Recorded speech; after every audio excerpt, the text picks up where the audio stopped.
Coffee पर Kurukshetra show में मेहमानों द्वारा व्यक्त की गई राय और कमेंट्स उनके निजी विचार हैं। मेहमानों की राय को इंडिया टीवी या शो के होस्ट की राय न मानी जाए। इंडिया टीवी का मकसद किसी भी व्यक्ति या वर्ग की भावना को ठेस पहुंचाना नहीं है।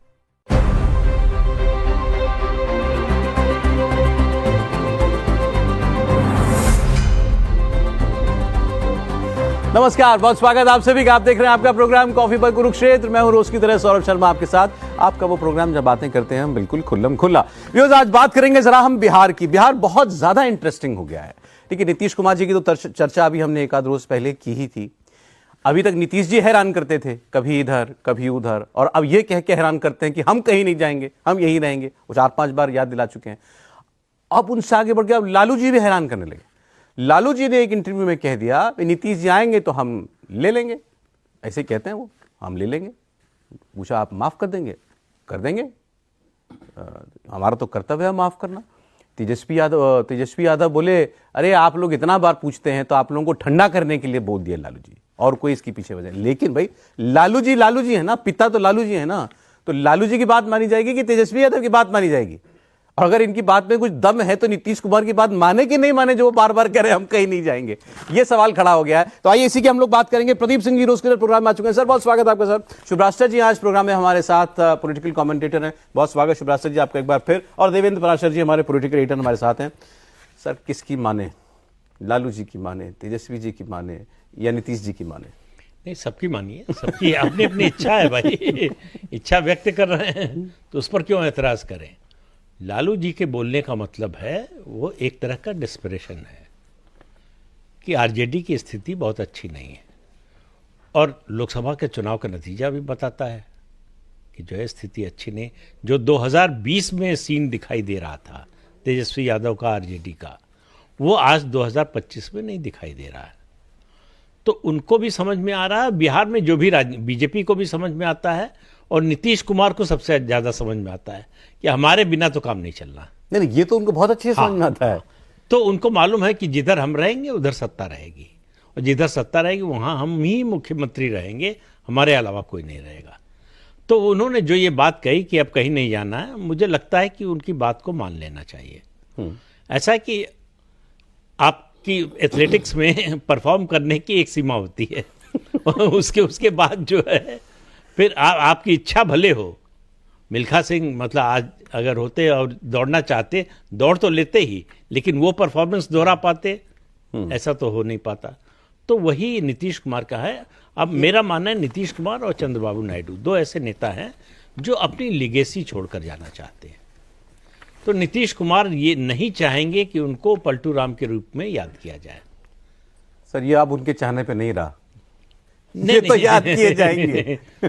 याद किए जाएंगे, लेकिन उसको धूमिल कर सकते हैं, उसको भुलवाने की कोशिश कर सकते हैं, कुछ ऐसा बड़ा कर सकते हैं जिसकी वजह से उनको जाना जाए।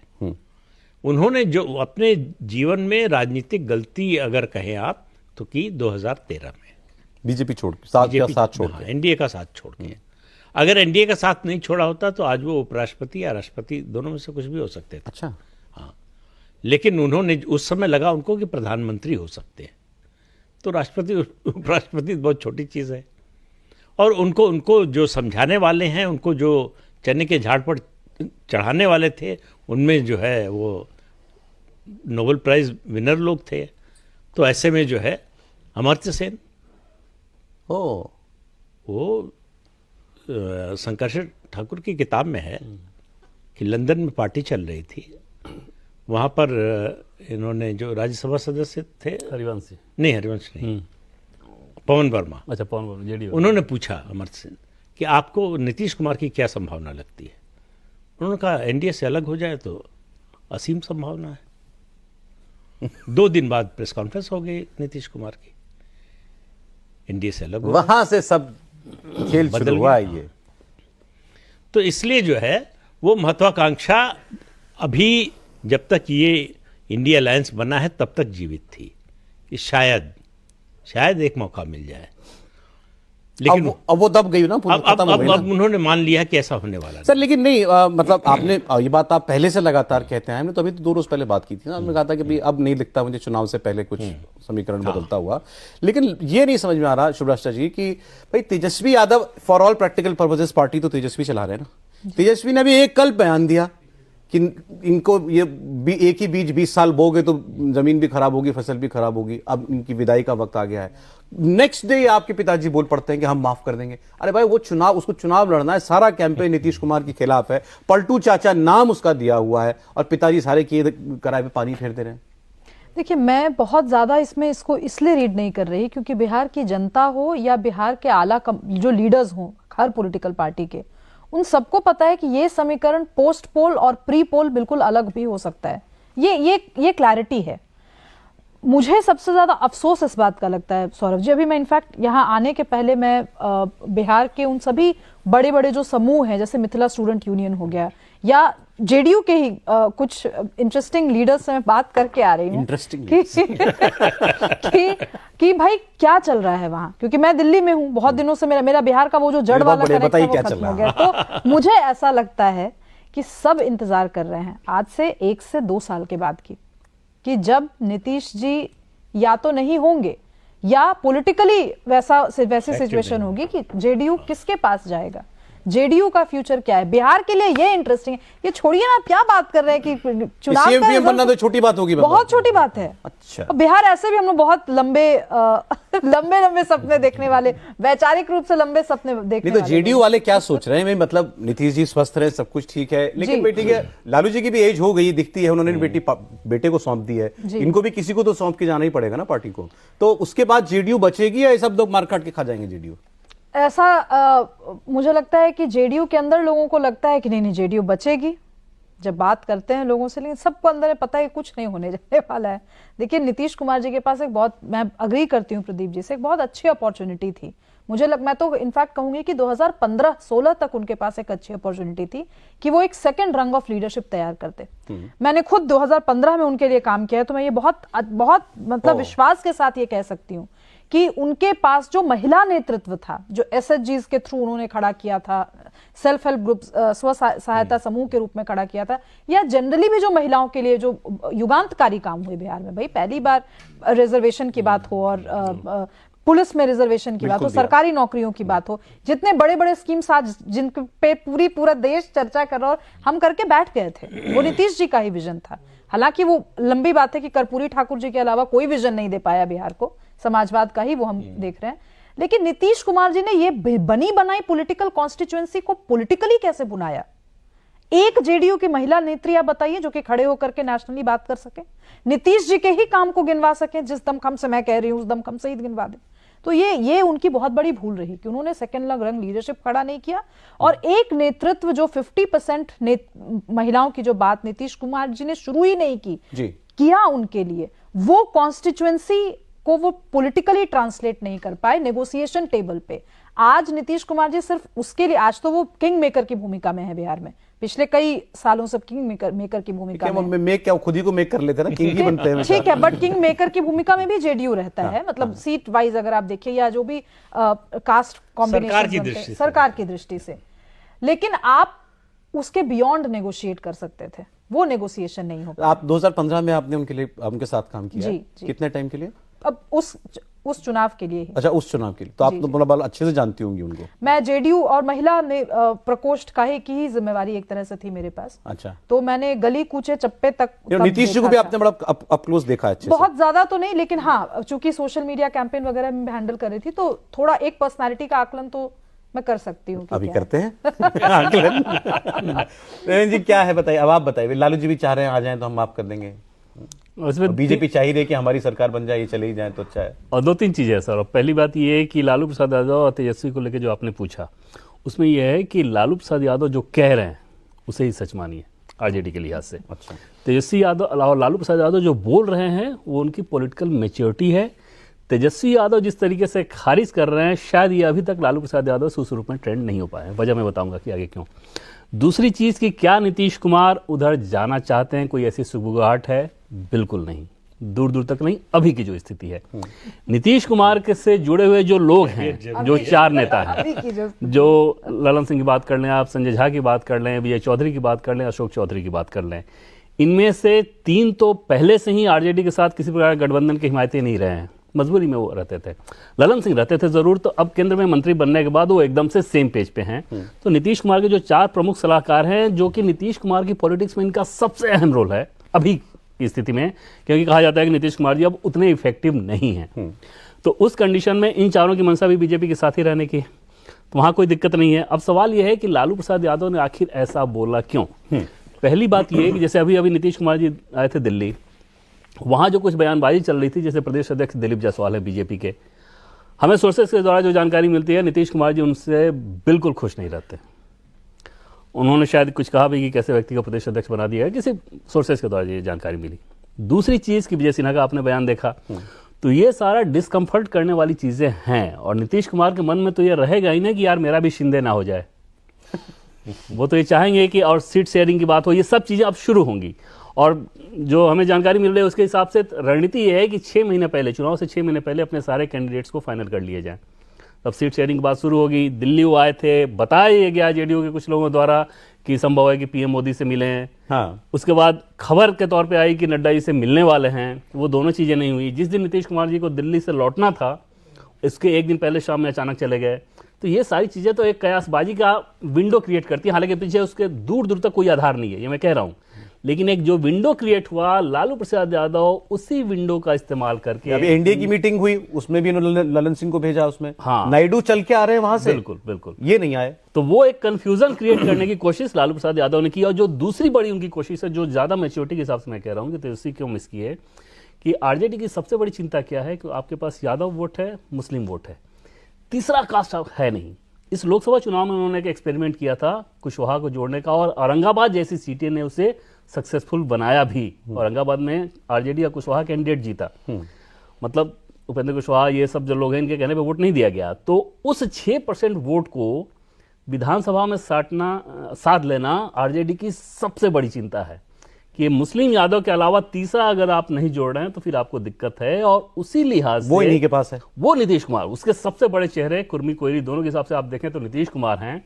तो उन वोटर्स को ये मैसेज देना कि नीतीश कुमार जी के लिए तो हम तो हमेशा सम्मान रखते हैं। आप हमेशा एक बात कहते थे, मुझे याद है, जब तक ये एनडीए में नहीं आए थे, इस मतलब तीसरी बार, तब आप कहते थे एक फोन अगर कर दें, अगर तो हो जाएगा। हाँ। तब भी अमित शाह जी का ये स्टेटमेंट था कि हमारे दरवाजे हमेशा के लिए बंद बंद है, है, लेकिन आपने कहा था एक फोन हो जाएगा, तो वो हो गया। हाँ। इनकी आरजेडी के साथ भी वही क्वेश्चन है, एक फोन हो जाए तो सब नहीं, खत्म हो आरजेडी जाएगा। का फोन वाला नहीं है। आरजेडी का सिर्फ तब होगा जब नीतीश कुमार के चिढ़ को आप उस लेवल पे लेके चले जाएं बीजेपी के नेता, और चिढ़ते बहुत ज्यादा है, किसी बात पे चिढ़ जाते हैं। जैसे मान लीजिए कि उनकी इच्छा हुई, जैसे पिछली बार जब अलग हुए थे, तो उनका सबसे बड़ा दर्द ये था कि आप अडवाणी जी, अटल जी के समय में, अरुण जेटली के समय में एक फोन पे मेरी बात होती थी। अब जब मैं फोन करता हूं तो फोन पे कोई आता नहीं, और हमें ये कह दिया जाता है कि भूपेंद्र यादव से बात कीजिए, जो कि प्रभारी थे तब बीजेपी के। और इसके चलते उन्होंने आरसीपी सिंह को अध्यक्ष बनाया था कि भाई भूपेंद्र यादव से हमें ना मिलना पड़े, तो ठीक है पार्टी लेवल पे बात हो। तो यहां से उनकी नाराजगी शुरू हुई थी, जो क्रम से बढ़ती जाती है। तो नीतीश कुमार इस नेचर के बताए जाते हैं कि एक बार खुन्नस आ गया, मेरे स्टेचर के आदमी से मेरी बात कराओ, और एकदम सहजता से होनी चाहिए। मतलब आज मेरा बात करने का मन है, मेरा मिलने का मन है, तो वो होना चाहिए। और वहां स्टेचर ही नहीं, वीटो पावर था पूरा कि जो मैं कहूँ, स्टेट यूनिट को बीजेपी के कुछ समझते ही नहीं थे। किसी से बात होती थी तो सुशील मोदी के अलावा किसी से कभी कंफर्टेबल हुए ही नहीं। अच्छा, तो उनको था कि हम दिल्ली आएंगे, जो कहेंगे वो हो जाएगा। हम जो डिमांड ऐसी भी रखेंगे जो तार्किक रूप से नहीं है सही, वो भी मान ली जाएगी। तो हम नाराज होने का बहाना कर दें, कोई स्टेटमेंट ऐसा दे देंगे जिससे लगे कि हम कुछ और भी सोच रहे हैं। तो ये सब की आदत उनको रही है। जब से बीजेपी के साथ आए तो उन्होंने डील किया सेंट्रल लीडरशिप से, स्टेट से कोई मतलब नहीं रखा। तो अब उनको परेशानी जब आए हैं, पिछली बार भी आए थे तब भी यही समस्या थी, इस बार और ज्यादा है क्योंकि सीटें घट गई हैं, नंबर 3 की पार्टी बन गई सर। है। लेकिन जेन्युइन भी है ना, वाजपेयी कैबिनेट में जो व्यक्ति रेल मंत्री रहा हो, और वो आज आप सम्राट चौधरी, मतलब ठीक है वो यंग लीडर हैं, बीजेपी के हैं, सब कुछ है, लेकिन वो डिप्टी सीएम, उनके साथ उनको काम करना है। लेकिन हर छोटी बड़ी बात सेंट्रल लीडरशिप नहीं तय करेगी ना स्टेट की। आप स्टेट की लीडरशिप को रिकॉग्नाइज ही नहीं करेंगे जो आपकी सहयोगी पार्टी है, और अब तो आपसे बड़ी पार्टी है। तो अब बीजेपी किसको प्रदेश अध्यक्ष बनाती है, लीडर हाउस में लीडर बनाती है, डिप्टी सीएम बनाती है, उसका आउटलुक है। आप वो कैसे तय करना चाहते हैं? वो तो नहीं हो सकता। तो बीजेपी वालों से इनकी बात ही नहीं होती क्या? और नहीं, एक चीज और, जैसे स्टेट वालों से तो उस रूप में बिल्कुल बात नहीं होती। और जैसे दिलीप जायसवाल जो प्रदेश अध्यक्ष हैं, उनके सरकार में भी मंत्री भी हैं, और हमें बताया ये गया कि दिलीप जायसवाल को मैंने पूछा कि आखिर ये स्टेटमेंट उनका कैसे आ गया था। जब मैं आगे बताऊंगा कि पार्टी के टॉप लीडरशिप ये क्या सोचा है, तो उस कंडीशन में ये कहा गया था कि शायद इन्होंने ये कुछ ट्रांसफर वगैरह करने की इन्होंने कोशिश की थी, कराने की अधिकारियों की इनके मंत्रालय में, वो मना कर दिया गया था, तो उस लिहाज से उनकी नाराजगी थी, तो शायद प्रेशर बनाने के लिए उन्होंने इस बात को बोला होगा। अब सवाल ये है कि क्या बीजेपी का टॉप लीडरशिप इस बात को सोच रहा है? तो उसमें सौरभ एकदम से क्लैरिटी है, चेहरा नीतीश कुमार ही। नीतीश कुमार को नाराज बिल्कुल भी नहीं करना है। अभी सूरज कुंड में जो बीजेपी की कोर ग्रुप की एक बैठक हुई थी लगभग 15 रोज पहले, जिसमें बिहार बीजेपी के 28 नेता मौजूद थे, वो एकदम गोपनीयता के साथ उस बैठक को किया गया था। यहाँ तक कि फोन भी मना कर दिया गया था, किसी सहयोगी को साथ लाने से भी मनाही थी। नेता अपने घर से निकले, बीजेपी एक्सटेंशन में जो हेडक्वार्टर है वहाँ पे पहुँचे, वहाँ से गाड़ी में बैठाया गया। उनको ये समझ में आ रहा था कि कहीं उत्तराखंड जा रहे हैं, सूरजकुंड लेके जाया गया था। वहाँ 1.5 दिन की लगभग बैठक थी। उस बैठक में भी लगातार इस बात को क्लियर किया गया कि चेहरा नीतीश कुमार, उस पर कोई विवाद नहीं करना है, क्योंकि बीजेपी को बखूबी मालूम है कि अगर नीतीश कुमार ने कुछ भी ऐसा किया और इधर से उधर गए तो फिर बीजेपी की लुटिया डूबेगी वहाँ पे। अब बिहार का सिंपल इक्वेशन है कि 3 में से 2 पार्टियां जिधर होती हैं जीतता वही है, तो वो खतरा बीजेपी उठा नहीं सकती। बीजेपी को ये भी देखना है कि नीतीश कुमार का अपमान वाला मैसेज भी कोयरी कुर्मी में ना जाए, जिसका खामियाजा लोकसभा चुनाव में भुगतना पड़ा था। लोकसभा चुनाव में सौरभ, नंबर्स भले ही बीजेपी के पास रहे, संख्या में आपको ज्यादा नजर आएंगे, इनके सांसद ज्यादा जीते, लेकिन हार जीत का मार्जिन उठा के देखिए तब समझ में आएगा कि कितना मुश्किल था इन लोगों के लिए। इनके पिछले कैंडिडेट 4 लाख से जिस चुनाव को जीते थे 2019 वाले में, इस बार 60,000 70,000 पे सबका मार्जिन आया। तो वो जो वोट शिफ्ट हुआ है, वो बीजेपी की चिंता है कि ये मैसेज नहीं जाना चाहिए कि औरंगाबाद का जैसे एक उदाहरण मैंने दिया, ऐसा कई जगह पे हो रहा था कि कोयरी कुर्मी वोट में कोई मैसेज चला जाए, अति पिछड़ा के अगर देखें तो आज भी Nitish Kumar across the party आप देखें, जेडीयू, बीजेपी, आरजेडी सभी में देखें, नीतीश कुमार जैसा फेस बिहार की राजनीति में अभी कोई नहीं है। लेकिन ये तो शिवराज जी हॉस्टेज सिचुएशन जैसी है ना बिहार के लिए। वो वोट कैसा भी दे दें, किसी को भी दे दें, जो 2-1 हो जाएंगे वो जीत जाएंगे। उससे भी ज्यादा सिचुएशन ये है कि आप वोट किसी को भी दीजिए, नीतीश कुमार जी ही चीफ मिनिस्टर रहेंगे। Let me make it very clear. RJD को भी अगर आप चाहते हैं कि महागठबंधन भी जीते, तो अंततोगत्वा चीफ मिनिस्टर वही है। ये दुर्भाग्य तो है निश्चित रूप से, लेकिन मुझे लगता है कि बिहार की राजनीति में कोई भी दखल रखना चाहता हो, मतलब मैं लंबे दौर की बात कर रही हूं, तो ये बात छोटे छोटे बच्चे भी समझ रहे हैं। 28-30 साल के वो बच्चे भी समझ रहे हैं जो अपने आप को बच्चा मान रहे हैं। मैं उनको बच्चा नहीं कह रही, वो बच्चे भी समझ रहे हैं जिनको 20 साल के बाद का बिहार देखना है, जो 20 साल की तैयारी कर रहे हैं, क्योंकि उनको पता है कि नीतीश जी अभी तात्कालिक रूप से नीतीश जी का चीफ मिनिस्टरशिप नहीं जाने वाला है, और नीतीश जी का चीफ मिनिस्टर बने रहना मतलब जेडीयू का जिंदा रहना। जिस जेडीयू के साथ अभी पिछले कुछ चुनावों में, मैं सिर्फ 2015 की बात नहीं करी, थोड़ा सा उसके पहले से भी लेकर के अभी तक जो एक इंटरनल पॉलिटिक्स जो है बिहार की, जिसमें कि एक दूसरे को लोग, ऑब्वियसली सब अलग अलग पार्टीज हैं तो एक दूसरे पर तो प्रहार करेंगी, अंदर अंदर से वोट भी खाएंगी, अंदर अंदर से जोड़ तोड़ भी चलेगा। इन सब के बावजूद जो एक कहीं ना कहीं जो एक आशा की किरण दिख रही है, वो यही है कि पोस्ट नीतीश कुमार जी के बाद का जो जेडीयू है वो कैसा होगा। और पोस्ट की कोई डेट है? वो पोस्ट की डेट वही तभी है जब वो पॉलिटिकली पूरी तरह से रिटायर। लेकिन ये चुनाव नीतीश कुमार का ही है, ये चुनाव निश्चित। इसलिए मैं बहुत एंथुजियास्टिक नहीं हूं इस चुनाव के आकलन को भी लेकर, क्योंकि भाई नंबर्स थोड़े बहुत इधर उधर होंगे और अंततोगत्वा वही होना है। नहीं, देखिए बिहार की राजनीति को इस दृष्टि से देखिए, खासतौर से बीजेपी की दृष्टि से अगर आप देखें, बीजेपी की नजर अब नीतीश कुमार पर नहीं है, बीजेपी की नजर जेडीयू पर है कि पोस्ट नीतीश कुमार जेडीयू का क्या होगा, जेडीयू के लोग क्या चाहेंगे, उनके जो नेता हैं, कार्यकर्ता हैं, समर्थक हैं। ये बड़ा इंटरेस्टिंग थॉट है सर। तो उनके सामने 2 विकल्प है, पार्टी को बनाए, मतलब 3 अगर माने तो पार्टी को बनाए रखना, लेकिन लीडरशिप नहीं है, तो बिना सेनापति की फौज का जो हाल होता है वो हो जाएगा। बाकी जो 2 विकल्प हैं, या तो आरजेडी के साथ जाएं या बीजेपी के साथ जाएं। तो इतने लंबे समय तक बीजेपी के साथ, क्रूड भाषा में सर, नीतीश जी के बाद बच्चा बीजेपी को पालना पड़ेगा। बीजेपी चाहती है अडॉप्ट करना। अच्छा, ये मजबूरी नहीं होगी, बीजेपी की नजर ही उसी पर है। कि उसको उसको मालूम है कि नीतीश कुमार जब तक राजनीतिक रूप से सक्रिय हैं तब तक वो उनको बच्चा समझिए, उनको पालना है बीजेपी को, मुख्यमंत्री बनाकर रखना पड़ेगा। भाई 2020 में उन्होंने कहा ना आपके ज्यादा आ गए हैं, बना लीजिए, तो एक तरह का थ्रेट था कि बना के चला के दिखाइए। तो मालूम था उनको कि चलेगी नहीं, बीजेपी को पता था कि सरकार चलेगी नहीं अगर अपना मुख्यमंत्री बना भी लिया तो इसलिए नीतीश कुमार जब तक सक्रिय हैं तब तक वो मुख्यमंत्री हैं। जो आपने अभी ये कहा, कोई पार्टी जीते, कोई गठबंधन जीते, उससे कोई फर्क नहीं पड़ता। लेकिन उसके बाद राजनीति मतलब दोनों तरफ, ये जो लालू प्रसाद यादव का बयान है उसको भी उसी संदर्भ में देखिए कि नीतीश कुमार के लिए आज भी उन्होंने हमको धोखा दिया तब भी सम्मान है। ठीक है, वो आज आना चाहें तो आ जाए, हम उनको लेने को तैयार हैं। ये बात वो ठीक कह रहे हैं देवेंद्र जी कि ये तेजस्वी यादव की समझ में नहीं आ रहा है, उनको आज की सिर्फ अभी की इसी समय की राजनीति समझ में आ रही है, आगे की राजनीति समझ में नहीं आ रही। बिहार की राजनीति सेटल होगी जिस दिन नीतीश कुमार रिटायर हो जाएंगे।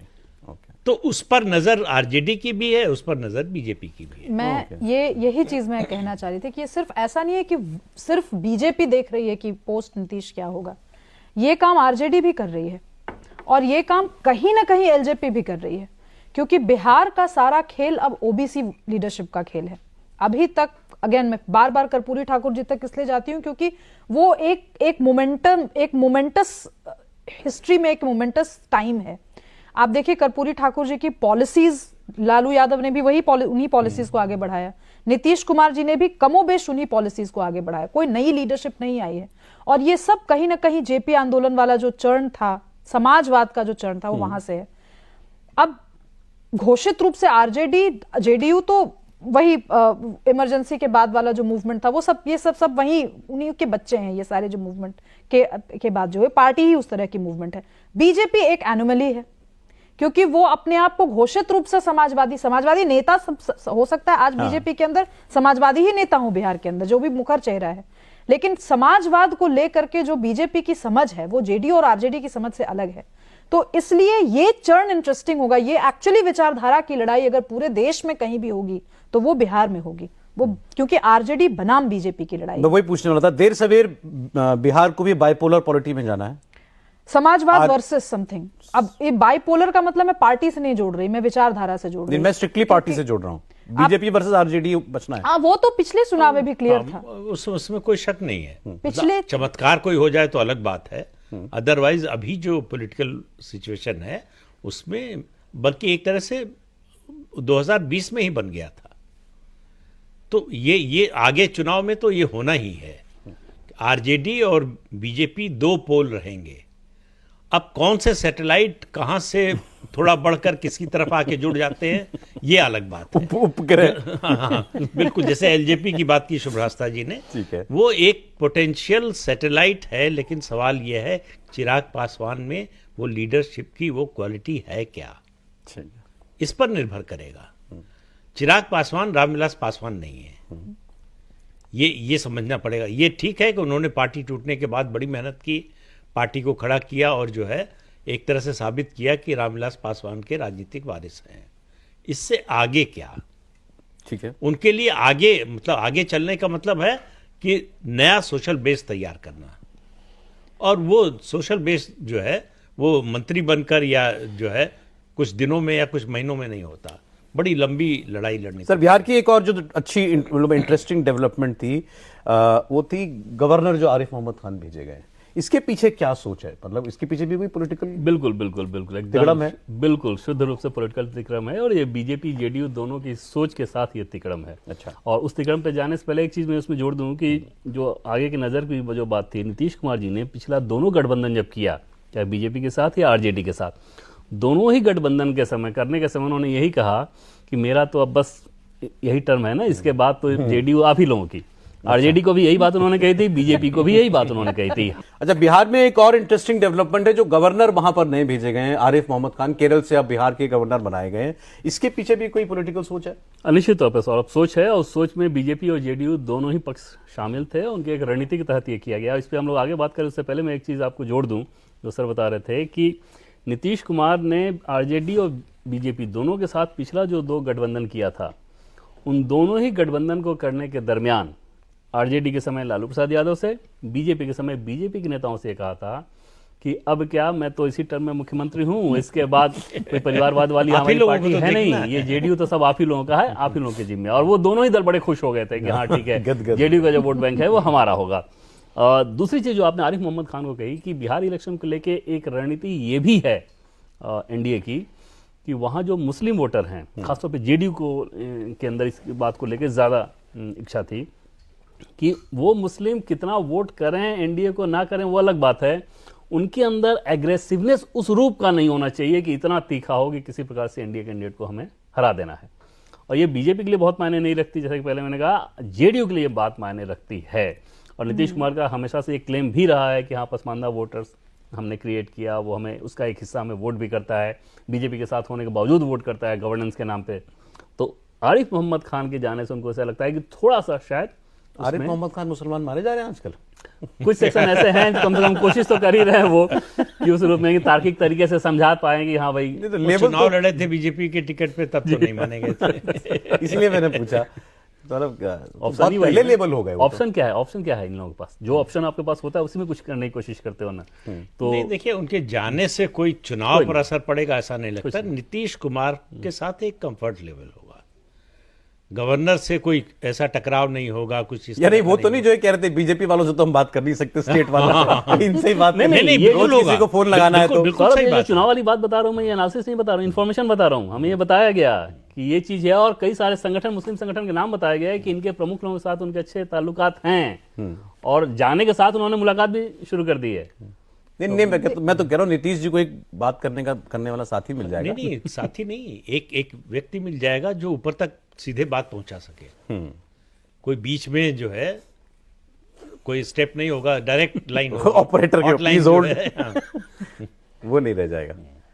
लेकिन मतलब हाँ एक प्लीज, चीज मुझे भी लगता है इसमें कि हो सकता है कि ये थोड़ा आकलन ऐसा लगे जो शायद अग्री नहीं करें आप लोग, पर मुझे लगता है कि बिहार की राजनीति और जो मुस्लिम समाज है, जनरल जो एक सेक्युलर कम्युनल वाली जो बात होती है, वो कहीं ना कहीं बिहार पे उतनी लागू नहीं होती है। क्योंकि हम लोग, आई थिंक हमारा जो प्रदेश था वहां पहले जो प्रीमियर थे, मैं चीफ मिनिस्टर की बात नहीं करूं, पहले प्रीमियर मोहम्मद अनास रहे, आपका खुदाबख्श मोहम्मद खुदाबख्श हो गए, या मौलाना मजहरुल हक जो थे। इस तरह के लीडर्स हमने इंडिपेंडेंस के समय से देखे जहां पे ना रस्साकशी वाली बात कम रही है। जैसे अगर आप यूपी का इतिहास अगर उठा के देखेंगे तो वो हिंदू मुस्लिम वाला एंगल बड़ा तीखे बहस वाली चीज रहती थी। यहाँ बड़ा कोएग्जिस्टेंस बिहार में चला भी नहीं कभी, पॉलिटिकली भी नहीं चला, चलेगा भी नहीं। आप मिथिला की तरफ चले जाइए, मतलब नॉर्थ बिहार की तरफ आप चले जाइए, वहां पे और ज्यादा आपको ये आज भी वो साझी विरासत दिखती है, जिसका हम स्वयं अगर नेशनल कॉन्टेक्स्ट में कहें तो कई बार बौद्धिक रूप से भी मजाक अब उड़ने लगा है, गंगा जमुनी तहजीब वाली बात। या गंगा जमुनी तहजीब वाली बात नहीं है, ये बहुत अजीब सा ताना बाना है। असम में कुछ मुझे लगता है कि असम में वो अगर कहती है कि चीफ मिनिस्टर कैंडिडेट ये होंगे हमारे, स्वीकार्य होंगे, अच्छा स्वीकार्य होंगे। मतलब मैं खुद बहुत, वो मुसलमानों में होंगे कि नहीं पता नहीं, हिंदुओं में तो बिल्कुल नहीं होंगे। बिल्कुल बीजेपी को जो वोट मिल रहा है आधा भी नहीं मिलेगा। मैं थोड़ा डिसएग्री करती हूँ नहीं नहीं, बिल्कुल करना चाहिए आपको, लेकिन ये गलतफहमी बीजेपी के कुछ नेताओं को कभी कभी हो जाती है। देखिए, हम लोग कोई सॉफ्ट हिंदू मुस्लिम चेहरा दे दें तो हाँ, नहीं, संभव ही नहीं है।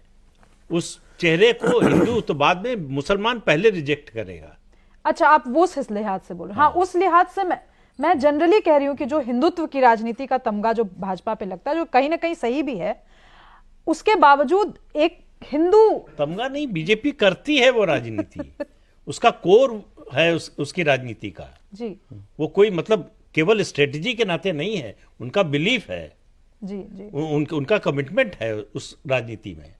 तो इसलिए वो शहनवाज हुसैन जो है मुख्यमंत्री पद के उम्मीदवार हो जाएंगे बीजेपी की, ये तो कल्पना वो से कहना चाह रहे हैं कि बिहार, ये मैं जनरली एक तासीर की हाँ, बात कर रही हूँ, बिहार की तासीर ऐसी कैंडिडेट कि उसमें डिस्कस नहीं कर रही हूँ मैं कि उनको भाई बनाना चाहिए या नहीं 2020 चाहिए। में नीतीश कुमार का कोई मुस्लिम कैंडिडेट नहीं जीता।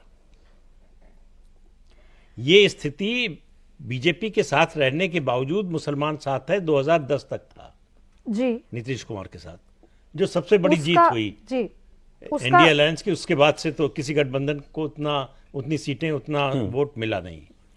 तो इसलिए, और उस समय एक घटना हुई थी जो आपने बात कही ना, जी। गवर्नेंस। लालू प्रसाद यादव ने भागलपुर में एक बैठक बुलाई, देवबंद के मौलानाओं को बुलाया गया और कहा गया कि देखिए नीतीश कुमार तो आरएसएस और बीजेपी की गोद में चले गए हैं, आप लोग क्या कर रहे हैं, लालू जी का साथ दीजिए, नहीं तो आरएसएस और बीजेपी का कब्जा हो जाएगा पूरा। तो उन लोगों ने कहा कि ये आवाज आपको सुनाई दे रही है, ये हथकरघे की आवाज है। हम लोग 15 साल लालू जी से कहते रहे कि बिजली दे दीजिए, नहीं दिया, नीतीश कुमार ने दे दिया। तो जिंदा रहेंगे, हमारा परिवार पलेगा, तब तो हिंदू मुसलमान करेंगे। तो इसलिए हम नीतीश कुमार के साथ ही रहेंगे। ये तो वो आज भी है। मोदी आज उस तरह की बात नहीं है। 2020 उसका उदाहरण है। ये तो वो कब छूटा मुसलमान नीतीश कुमार से, जब 14 के बाद? 14 के बाद छूटा नहीं, 15 में तो साथ था ही भाई, चूंकि अलायंस था तो उसमें कहीं और जाने का तो कोई विकल्प भी नहीं था और गया भी नहीं। लेकिन नीतीश कुमार पर उस तरह का भरोसा नहीं रह गया। उनकी स्थिति पूरी तरह से नहीं, थोड़ी बहुत उस तरह की हो गई जैसी उत्तर प्रदेश में मायावती की हो गई, कि मुस्लिम वोटर का वो ट्रस्ट उस तरह का जैसा था पहले वो नहीं रह गया। उसको ट्रस्ट था कि बीजेपी के साथ है, आरएसएस के साथ है, फिर भी हमारी बात करेंगे। मतलब मायावती जी की तरह अबैंडन भी नहीं कर दिया, लेकिन पूरा भरोसा भी नहीं करता।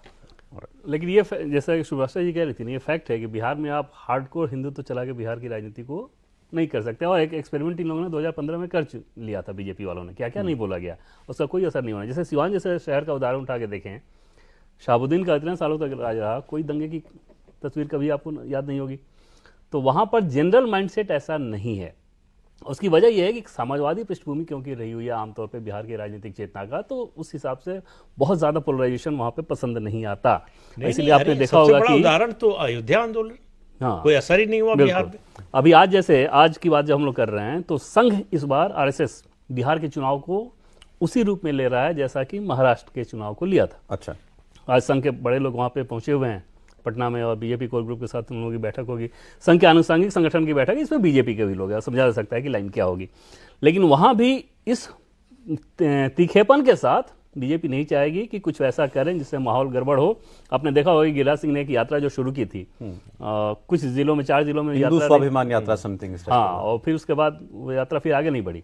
तो वो बीजेपी की जाहिर, और वो बीजेपी की यात्रा नहीं थी, वो व्यक्तिगत कैपेसिटी में उनकी यात्रा थी। अदरवाइज बीजेपी कराती उस चीज़ को, क्योंकि बीजेपी को मालूम है कि हाँ यहाँ पे ये पे नहीं करेगा। और जेडीयू तो बिल्कुल भी इसको बहुत ज्यादा डाइजेस्ट नहीं कर सकती, क्योंकि जेडीयू की रणनीति रहती है कि कई सारी सीटों पे मुस्लिम वोट हम लेंगे। उससे असहज जेडीयू ही हुई थी उस यात्रा से। ये बात बीजेपी की लीडरशिप भी जानती है। 2015 के चुनाव के पहले अमित शाह ने खुद कहा कि देश का एकमात्र राज्य है जो सोशलिस्ट राज्य है, यहाँ इतनी आसान नहीं हमारे लिए रहा, तो बहुत मुश्किल है। हमारी जो राजनीति है उसके लिए रास्ता बनाने में लंबा समय लगेगा। उसका तरीका जो है उनको सोशल बेस है। अल्टीमेटली राजनीति करनी वही है, हिंदुत्व की ही, बिहार में भी निश्चित रूप से, बस अभी कर नहीं पा रहे हैं। हाँ, कर नहीं पा रहे हैं क्योंकि उस तरह का सोशल बेस नहीं बन पा रहा जो उत्तर प्रदेश में नेता क्यों नहीं दे पा रहे हैं बिहार में?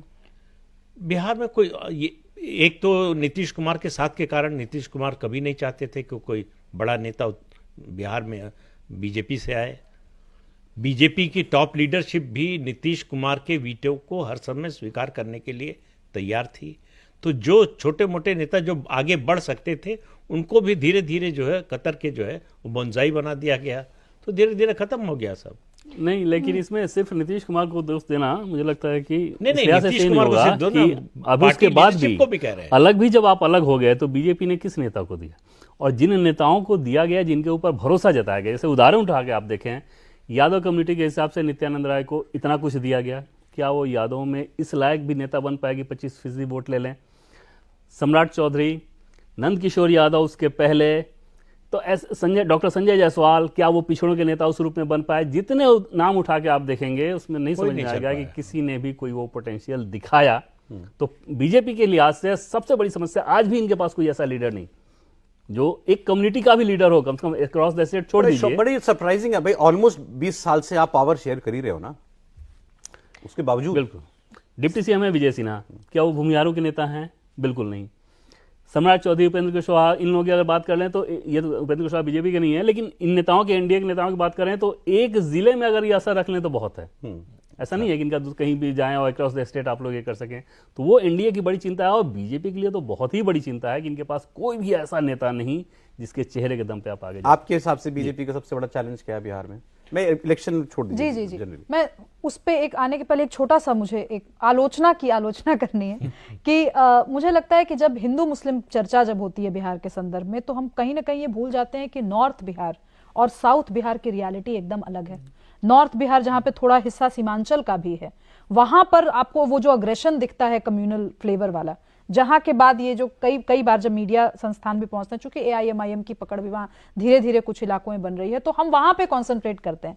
लेकिन जो बात जिस बात की चर्चा इन्होंने की कि हथकरघे वाली जो बात हुई कि भाई हमें नीतीश जी ने दिया, वो चीज आज भी लागू है। पटना में आप जाकर के देखिए, नीतीश जी का जो वोट बैंक आप एक तरह से कहिए मुसलमानों का, बिल्कुल इंटैक्ट ऐसे खूंटा गाड़ा हुआ है। अच्छा। पटना सिटी और वो पूरा जो एरिया है, जो शहरी एरिया है, तो बहुत कॉम्प्लेक्स है इस चीज को एक 15 मिनट के कॉन्वर्सेशन में बिहार के मुसलमानों पे तो चर्चा नहीं की जा सकती।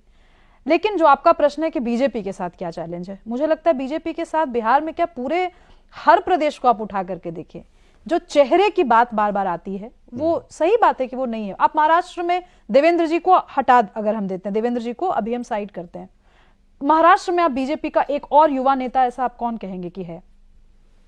आप हरियाणा चलिए, कौन से आपको युवा नेता दिख रहे हैं?